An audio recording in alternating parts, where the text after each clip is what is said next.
Pois, até temos aqui um comentário do Ziegler Santos que diz que só ficou o Irão. O Irã. Porque nesta coisa toda, né, é assim, muito poucos analistas, eu não me lembro de nenhum que tivesse falado num ponto que nós falámos ali no Twitter há um ano atrás, mais ou menos. O atentado do Hamas em Israel, do 7 de outubro, deu-se exatamente depois da entrada daqueles países todos nos BRICS, exatamente no meio dos BRICS todos, ou seja, do Egito, da Arábia Saudita, dos Emirados, do Irão e da Etiópia.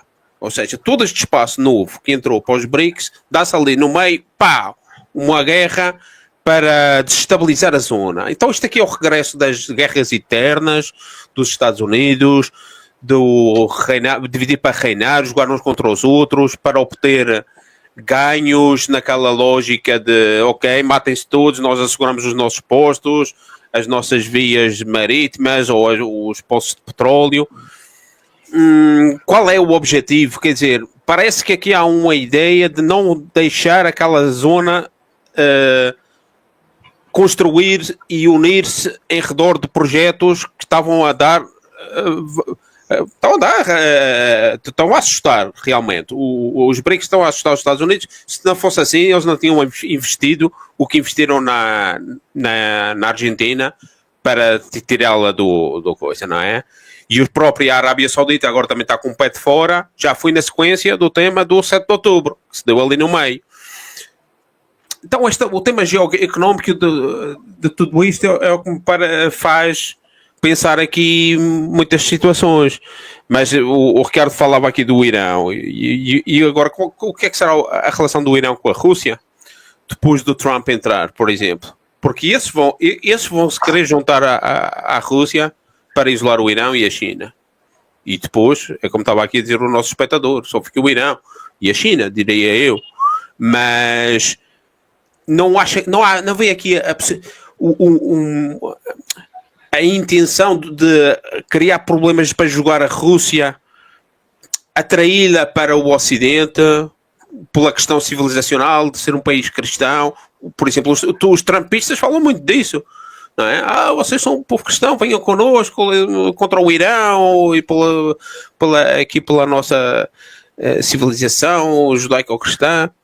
Não vê essa facção. E nota aqui um certo movimento de alguns analistas dessa facção, e realmente eles ficaram a ganhar com isto tudo, com o que está a passar ali. E só falta mesmo jogarem a Rússia contra o Irão, mas e gostaria de ser um bocadinho mais da entrada, por exemplo, da Turquia ali, não é? Porque eles tinham um pacto com a Rússia e deram uma facada nas costas, não é? De uma certa forma, mas a Rússia também não. Quer dizer, as bases vão ficar lá, a base de Tartus, lá está aqui, eu não sei o quê, vão ficar lá, vão conseguir um acordo com este novo governo.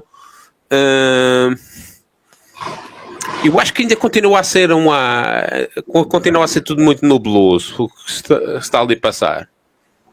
Porque eu não sei se tanto o Sr. Comandante como o Ricardo querem estender um bocadinho sobre isto, porque eu acho que isto faltam aqui algumas peças que isto ainda não está tudo bem, coisa, não é? No espaço de 2 semanas, há 2 semanas atrás o Assad ainda estava no governo e agora já não está. Estamos aqui a discutir o que é que será do futuro de um governo que era do antigo Al-Qaeda e isto obviamente nas vésperas da entrada de um novo governo nos Estados Unidos, toda uma confusão agora na altura do Natal e isso.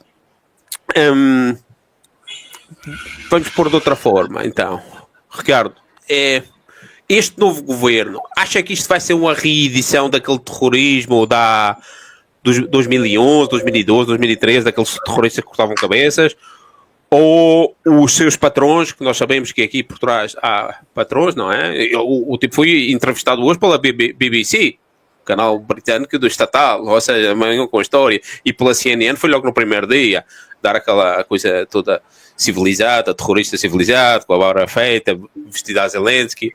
Acha que realmente eles vão mudar ou vão cair na mesma dinâmica de guerra civil, barbaridade e barbárie? Como você falou, eu acredito que ainda nós estamos na névoa da guerra, né? Isso nada mais do que a névoa da guerra. Porque o que ocorre? Nós vimos um personagem que tem a cabeça prêmio pelo governo americano, ele ainda tem a cabeça prêmio, está lá 10 milhões de dólares, e de repente ele tira o turbante, tira o Kalashnikov, né, e tira a roupa, coloca aquele terninho, o terno padrão árabe, né, tira a barba, ele se passa por moderado, né, está se passando por moderado, mas o cenário que eu vejo para a Síria, né, é um cenário assim, tem 3 cenários ali. Um primeiro cenário, assim, vamos dizer, o cenário cor-de-rosa, dá tudo certo, né, o HTS se estabelece, né, consegue, né, estabilizar o país, desarmar os outros grupos terroristas, né, vamos colocar, as outras milícias terroristas, consegue retirar do seu território os mercenários, consegue um acordo de convivência com os turcos e consegue limitar as ações dos curdos.